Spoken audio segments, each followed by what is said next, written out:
This is a real special privilege when we have one of these living histories.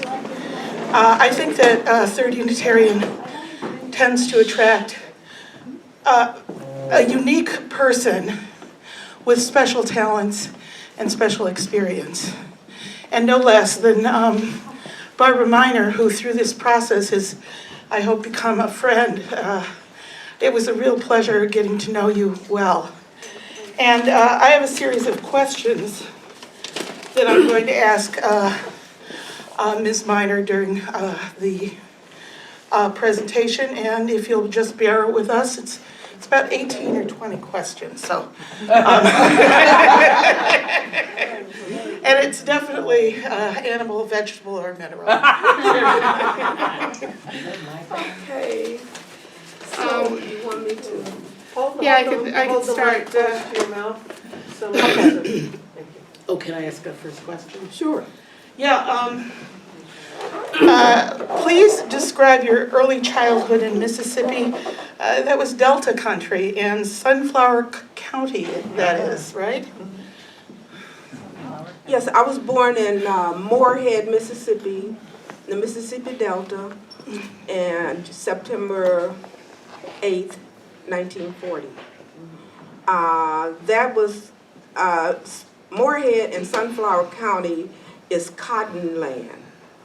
Everything revolved around cotton, the cotton industry. People picked cotton, chopped cotton, they ginned the cotton, baled the cotton, and everybody's job depended on the cotton picking, cotton chopping season. And so that's what my parents did also. I tried picking cotton once. I never tried chopping cotton. I think I went two times, and I could never pick 50 pounds, but my brother could do 200. Wow. And so I guess you tried to avoid picking cotton as much as you could. So what were your responsibilities? It wasn't that I avoided it. I was responsible for taking care of the children. I had younger siblings. I had like 3 or 4 younger brothers and sisters that I had to take care of. My daughter said it would be considered child neglect or child abuse, the way that I lived. But I had to take care of the children. They had to go to work. And I was the oldest, the one left. I was the oldest girl. I was the oldest girl and the second oldest child of 8 children. So I had to take care of my younger siblings. I had to cook for them. I had to change the baby. I had to keep the children in order. I had to do all of those things. So I was very, very responsible at a very early age, like 7, 8 years old. These are the kind of responsibilities that I had. I had to cook food for them. So I learned to enjoy cooking. Well, you got more practice because you started earlier. So your family went to the Baptist church in Mississippi. What was your attitude towards the church as a young girl? Well, as a child, they were, they had all of these services, and you had the service you had the Sunday school, you had the service, you had the BYPU or whatever they called it in the evening. So Sunday was a special day. Everybody dressed up and went to church. So I remember I must have been about 7, 8 years old, and they had what they called a morning's bench, where during the summer they would have these services and they would try and get all of the children to join the church. And I remembered asking my mom what it was going to be like, and she said, well, they want you to join the church. She said, but when the Spirit hits you, you'll feel it. And that's when you join. You shouldn't join unless you really feel the Spirit. So I sat there and they preached and they went through all their stuff and everything. And all the kids got up and joined. But since the Spirit never hit me, I didn't get up and join. But my brother joined, so I said, Charlie, what did it feel like? He said, what? I said, the Spirit. He said, what spirit? I said, Mom said the spirit's supposed to hit you. Why did you join the church if the spirit didn't hit you? He said, because everybody else joined. So, like, whatever everybody else does has never applied to me. So your family left Mississippi in your 10th year. Can you tell us about your trip north and why you took it? Yes, my uncle had been in World War II, my youngest uncle, my mother's youngest brother. And he came to Chicago when he came home from the service. He never came back to Mississippi. He always said Mississippi is a good place to be from. And so he never came back, and he ended up purchasing a building on Lawndale, 1317 South Lawndale. And when we came to Chicago, that's where we came. We had an apartment in the basement at 1317 South Lawndale. I remember when we left Mississippi, I was so happy in the car on the way to Jackson to take the city of New Orleans to Chicago. And it was so beautiful, the scenery, it was so beautiful and green and everything, and I was just so happy to be leaving. I didn't know where I was going, but I was happy to be leaving there. I always dreamed of a better life, you know, because to me, life, it just wasn't normal. And I always asked, and since the time I was really little, like maybe about 6, 7 years old, I had asked my mom, why were black people treated so badly and we had so little, and we were all good Christians. Every black person I knew was a good Christian and loved Jesus. And it didn't seem like Jesus loved us back. And it didn't make sense to me. And nobody was ever able to explain that to me. And that's why I never could join a church. Okay. So in your 10th year, you find yourself in Chicago. How much of a change was that for you? And what was it like going to school there, or here, rather than there? It was quite different, because I had never gone to school with white children before. In fact, even the areas were just totally separate. You know, like the white people lived on one side and the black people lived on the other side. And we never had any communication with white people, and most of us considered it a dangerous thing to communicate with white people, because white people could do anything to you and there was absolutely no recourse, whatever they did. And nobody knew about it except for the people who were there. Like when things happened in those small towns in the South, only the people in the town knew about it. Until, like I lived in a town where there was railroads. And Moorhead was the place where the Southern Railroad crossed the Yellow Dog Railroad. So there were trains that came through Moorhead. And they had the workers on the trains from Chicago. They brought us the Defender. They dropped off the Defenders in all those towns that they came through. And when we had problems in our towns, then we would give them a message to take back to the Defender, and that's how it got in the paper, and that's how people all over America found out what was really happening in the South. So that was one of the good things about that. Other than that, people didn't know what was happening to us. Somebody was just dead, and nobody investigated. If they're black, they don't investigate because they don't care. So that's just how it was. You were in the Defender? No, like when events happening, or bad things happen, the people in the town would write a note, give it to whoever was on the train that brings the paper and that kind of thing. Okay, so how was school in Chicago? School in Chicago was great. Where'd you go? I enjoyed school. I went to Lawson when I first came here. I went to Lawson. At that time, there was so many people moving to the west side, in particular black people. And the schools become overcrowded. And at that time, Lawson had become so overcrowded until they needed more space. And there was Herzl Junior College at Lawndale and Douglas. And they had space. So they took the 7th and 8th graders from Lawson, and we went to school at Herzl, and I graduated from Herzl. And then I went to Marshall from Herzl. And that's where you And graduated? that's where I graduated from.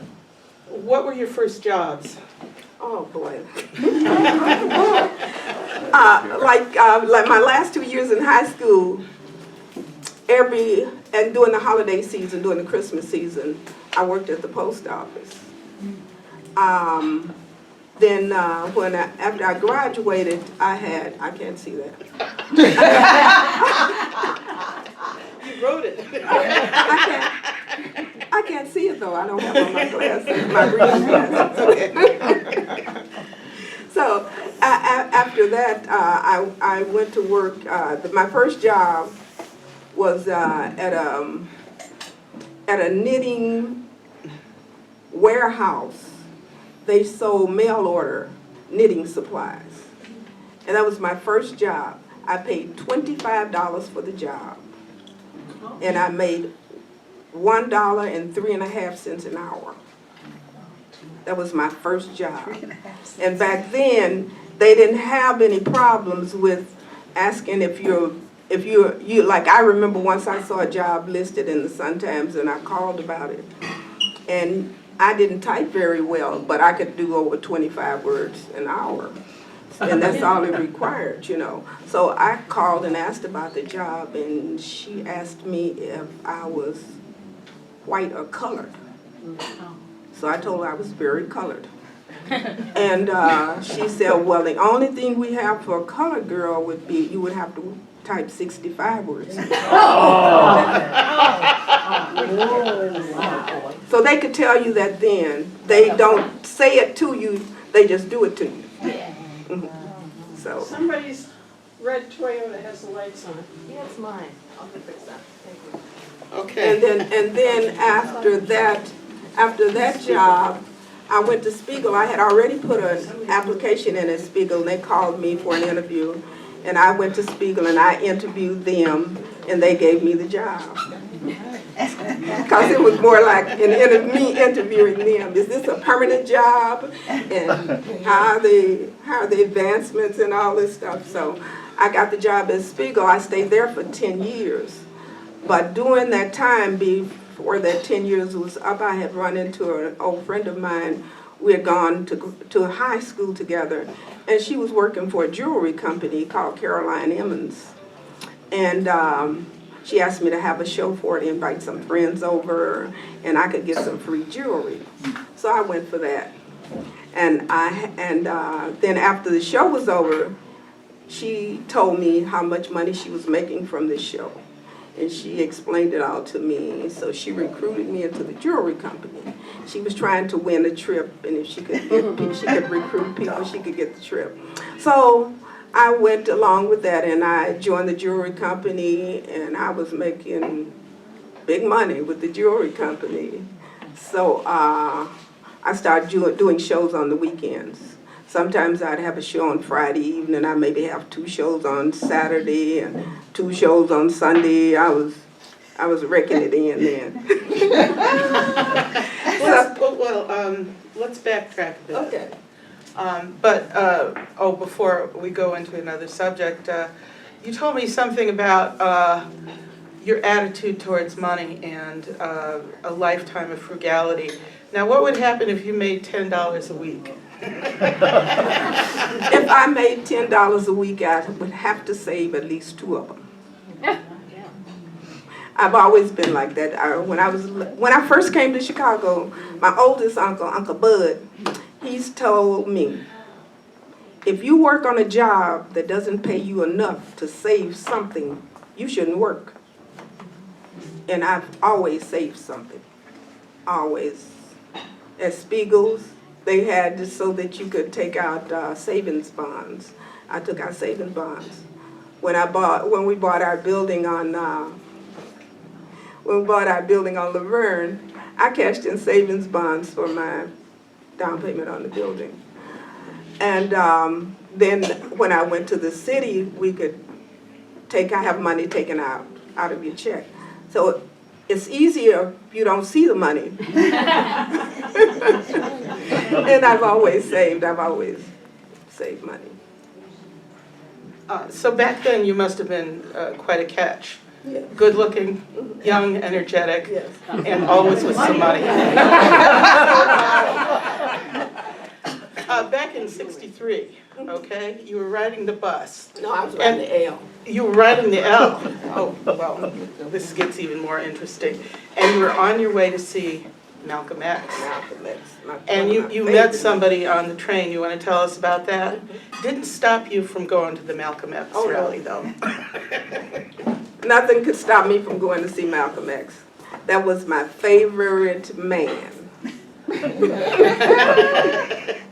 said he was your Yeah. Dr. King. You told Yeah, me. he was like my Dr. King. Like Dr. King is to everybody else, that's what Malcolm was to me.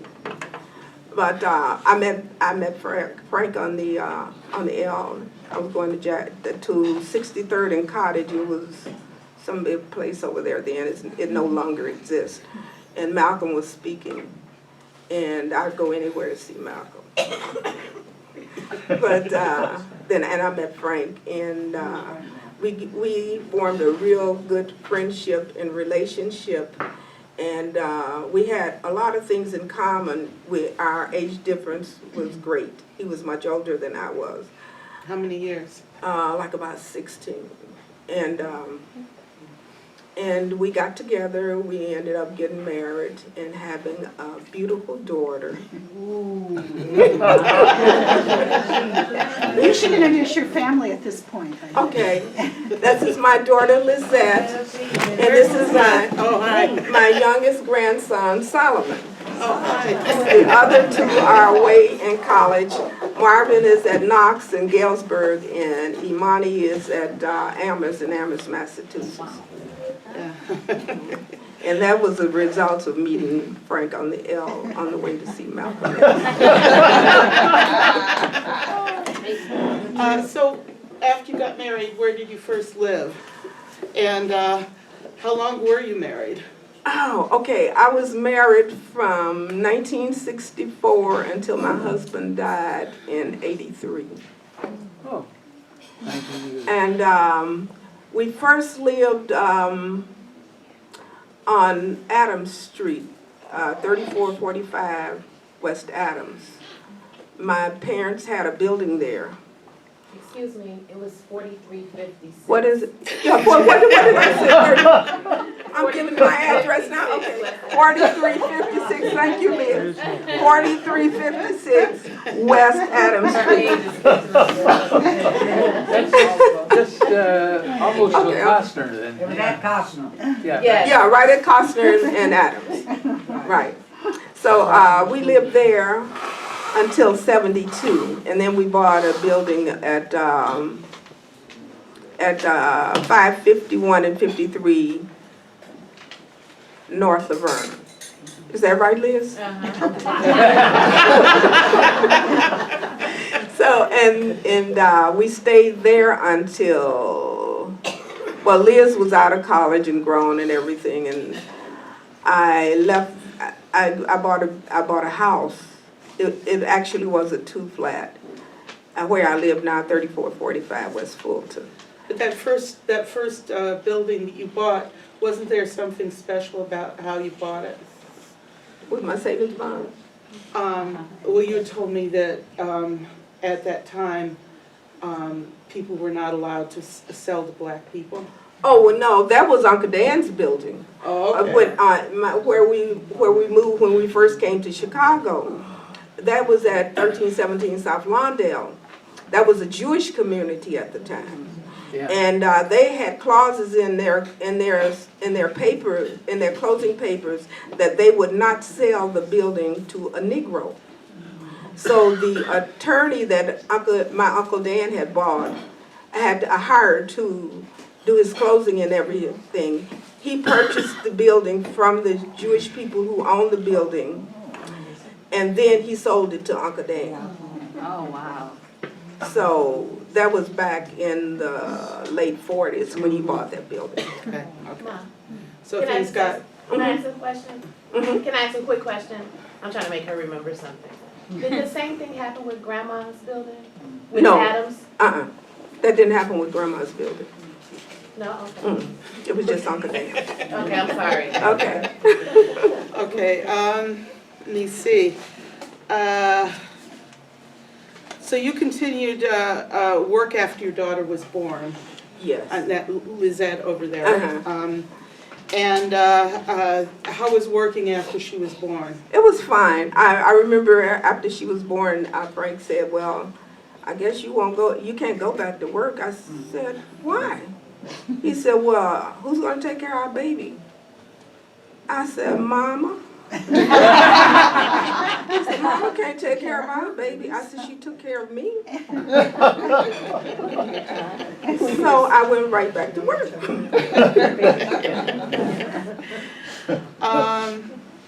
And then, so in 1977, you started working for the public sector. You want to tell us about your first job there? With the public school. I started, I was always active in the community and all. So they were building a brand new middle school, Douglas Middle School, it was called later. It was called Austin Middle 2. They had built Austin Middle 1 over where which is now Michelle Clark. Austin Middle 2 is now Douglas. And there were two friends who are also active in the community. We walked through that building once a week to make sure that the building was going to be safe for the children to come in September, because they were supposed to open the building in September. So we walked through every week. So the gentleman who was going to who had been selected to be the principal at the school, he found out about us walking through, and so he decided he would join us. And so he started asking me about being his SCR, school community representative. So I kind of hesitated at first, and I knew that, I had skipped a lot of stuff. I knew that if I had taken another job, I could no longer be a branch manager with a jewelry company. So I thought about it, and then I just said, then I won't be a branch manager anymore. And I took the job. So, and then from that job, I went to Department of Human Services with the city. No, there was another one in between there. Between SCR, I went to the anti-crime program. There was a new program opening up in the community. And from the anti-crime program, I went to the Department of Human Services. And I retired from the Department of Human Services. Can you tell us about your work there and give examples of some of the cases you worked on? With Human Services? Yeah. Yes, I worked with, they called it crisis intervention. And we would go out on all kinds of different cases, from rape cases to homeless, any kind of thing. Like somebody came into the city, didn't have any place to go, we would go and try and find them shelter. We had all kind of cases. And like I said, rape victims, fire victims. We would work along with the Red Cross. They would find shelter for them. We would take them to the shelter, and we counseled people and tried to help them that way. And at the same time, while you were working, all these different jobs, and some of them, the last one that you had, that you retired from, that was especially challenging because of the hours. Oh, yeah. Like when I first went to Crisis, we were doing like all 3 shifts. We would do a month of the first shift, a month of the second shift, and a month of the third shift. And that was really challenging. And we worked out of the police stations back then. And we were not centrally located. Some people worked out of a station on the north side, some on the south side, and some on the west side. And you had no say-so over what station you worked out of or what your hours were, so it was really kind of challenging. But in the later years, we became centralized, and we worked from a specific place, one specific place. All of the units worked out of one specific place. And then we had hours. We had regular hours, like first shift, second shift, and third shift. And I always had time, because I never abused time. I had so many sick days.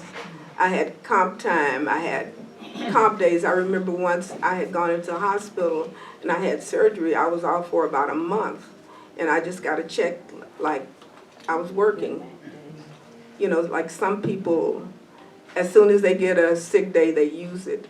Or if they make some comp time, they use it. But I always, like when I retired, I was ready to retire like the first of the year. But I had so much comp time up until I worked until October before I used up all of my comp time. Yeah. So when did you, part of what you did was a lot of traveling, and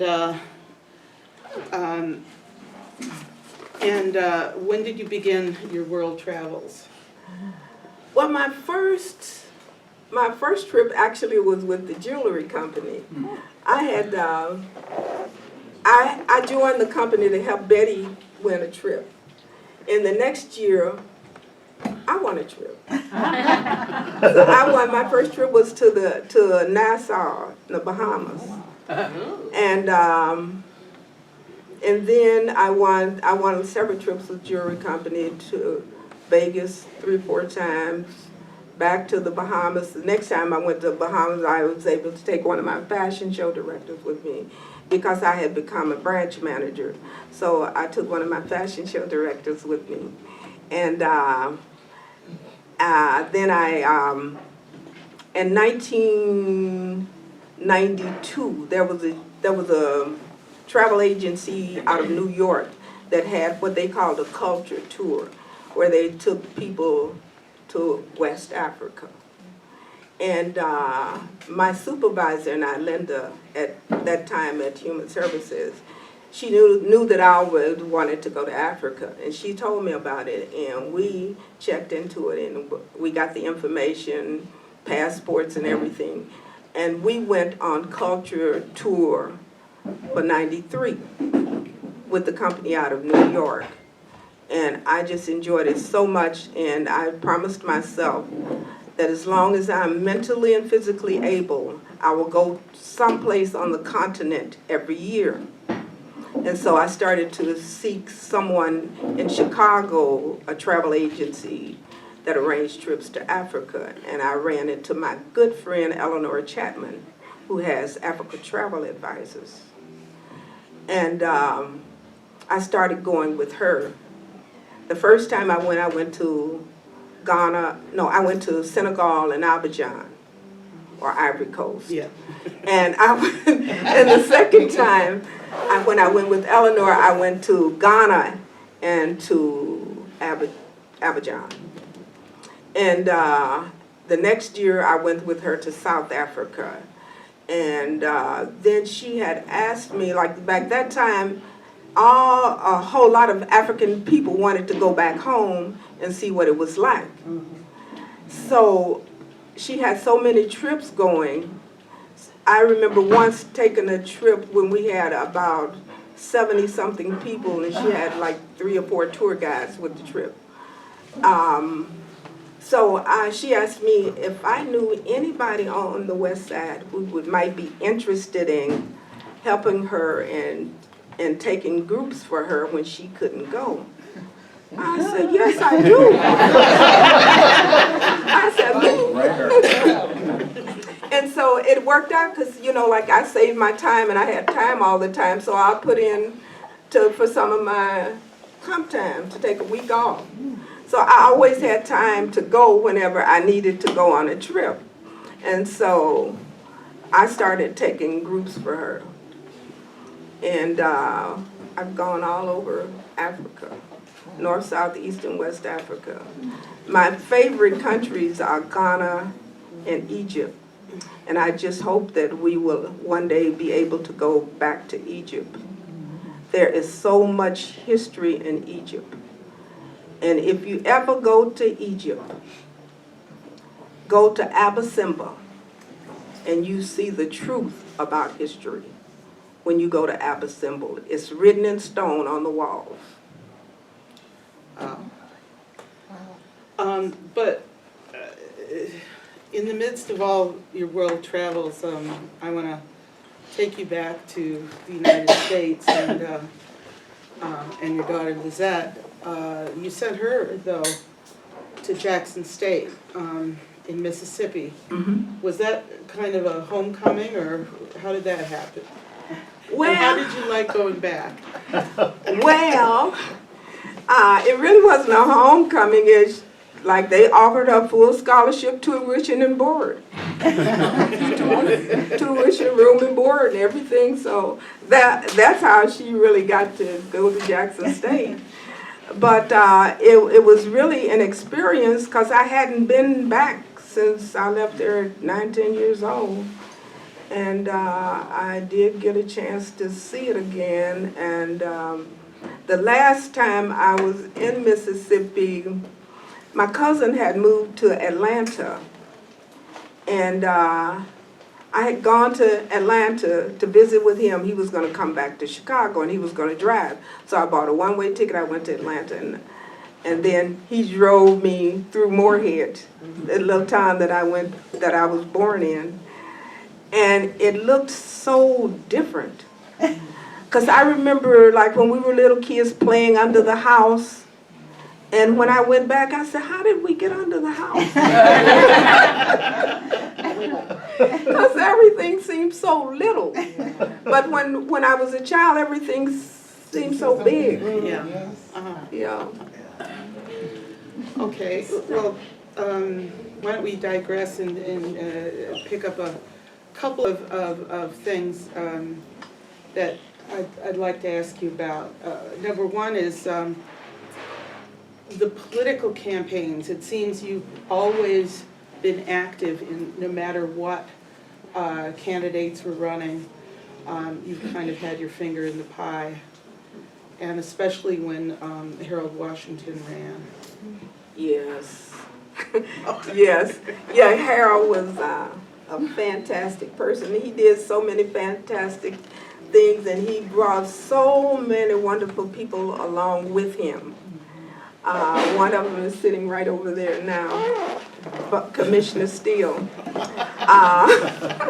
She had her first meeting in my dining room back in the day when she was going to run for a commissioner. Tell them about the gumbo. I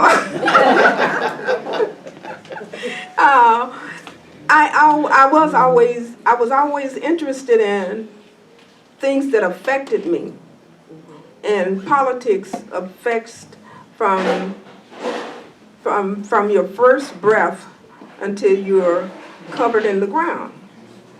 So everything is dealing with politics, and I hear people sometimes say, I don't want to be involved with politics. whether or not you want to be involved with politics, politics is going to be involved with you.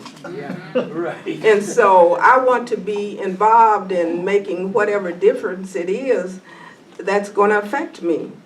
So I've always been involved with politics, and like there are some people in politics who have been in politics and are presently in politics who are just so corrupt, and the Daley family is one of them. I don't vote for anybody named Daley. I don't care how they spell it. So that's my attitude about that clan. But we have other clans too. And it appears that everybody can have a clan and it's all right so long as they're not black. You know, everybody can inherit from their political family except for black people, and then it becomes something wrong with it. But when everybody else, their daughters and their sons and their cousins and everybody joins the gang, joins their group, and it's okay. But I guess that's just the way it is. Okay, to change the subject another time. Anybody who's ever partaken of a potluck always knows that your dish is the best. And you've always been a great cook. And now you're a vegetarian and organic gardener. I know you got started cooking when you were 7. Yeah. I have a lot of practice. What got you started with the gardening and with, you know, organic growing?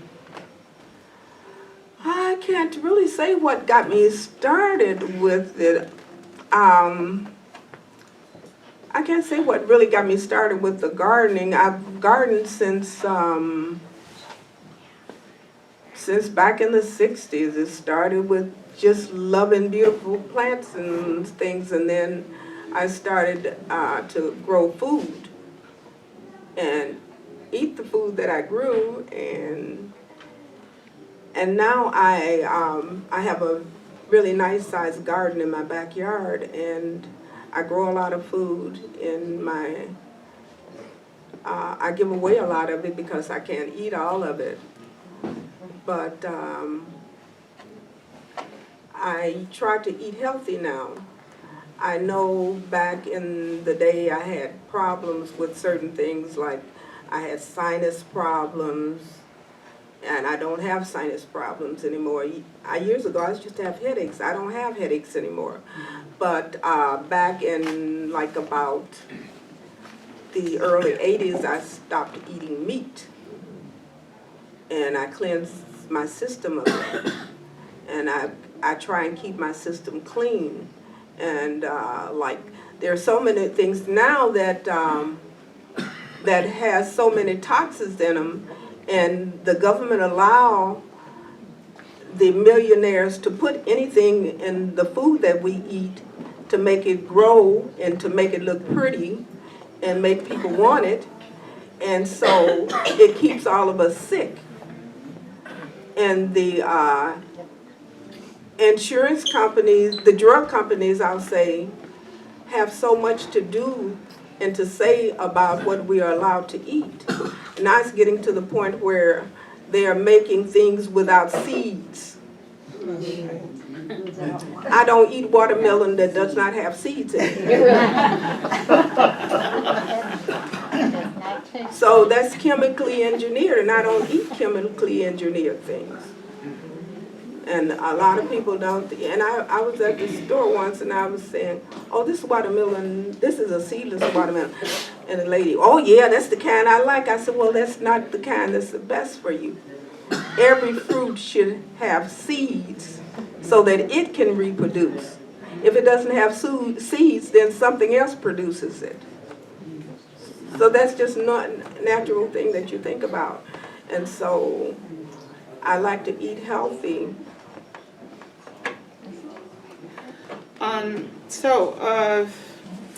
Any plans for the future, I guess, besides going to Africa once a year? When are you going to settle down? I don't know what I'm gonna sell down, but you know what my future plans that I have for myself, what I would really love to do is to get involved with some of the high schools and make sure, and work with the counselors or someone in the school, especially in the African communities, and help them to get trips together for some of their students to visit Africa so that they can know where they come from. Because we have no idea about our own history. We know about, and even in school, they don't teach us about our history, they teach us about France and Italy and all of the other countries, but they don't teach us about Africa, and everything came from Africa. Everything came from Africa. And we are not taught about Africa, and these children don't have the understanding of who they are. And that's why they're so confused, because nobody tells them. And actually, most of them don't have anybody who knows. And you can't teach what you don't know. And so the children are just out there. Well, we're just about out of time. Any parting thoughts, or do you have time for one or two questions? Any questions? Oh! You know what, Betty was quickest on the uptick there. Yeah, I want to know what brought you to their church. Well, I brought, Miss Roberta really brought me to Third Church. I've known Roberta since Liz was 5 years old. And I joined the PTA. And I became the president of the PTA the first day I went to the meeting. And I was working at Douglas School, and we needed some place to have a little event for our graduating seniors. And Roberta said that I could have it at her church. And I came and talked to Donna Wheat, and we had a little party at our church for our graduates. And from that I did other things and came to other events at the church, and the church was so active in the community and doing things to help the community.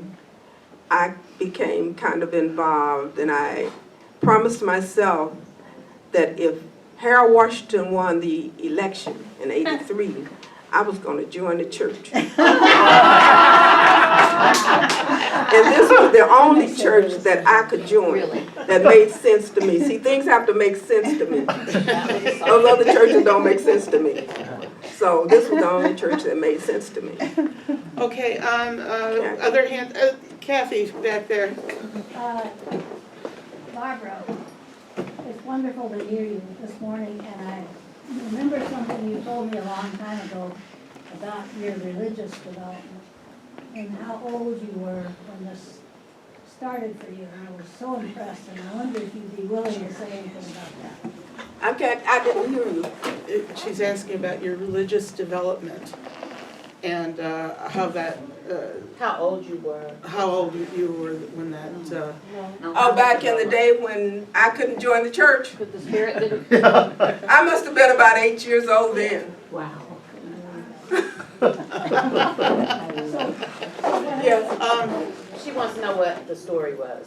What? You told her the story, I think, before, and she's saying would you share that? I think did you come in late, Kathy? Oh, did she tell us that Yeah. already? Yeah. Oh, uh-huh. Sorry. I'm Okay. sorry. Carla. Okay. I just wanted to say that one night when we had pads here, Ron had the overnight thing, and in the morning he came home and said, well, Barbara Miner came to the church at 12:15 with 2 homeless people for us to bring in to sleep. That's what we did. That's what our job was.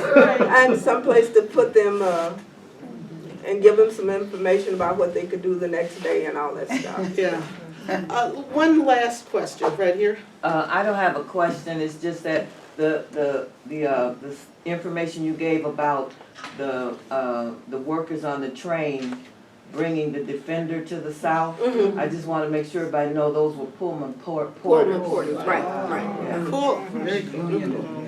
Okay, Betty. Yeah, my comment was also that, you know, from the history, the Chicago Defender was instrumental in a lot of things related to blacks coming north. And of course, there's history in terms of the factories wanted them to come north so they could help break the unions at one period of time. But the Chicago Defender was instrumental. I wanted to say, remember there was a Chicago newspapers where they would say white only for jobs. Right. Okay? Right, they Spiegel put it was on a there. place I went to work when I came here.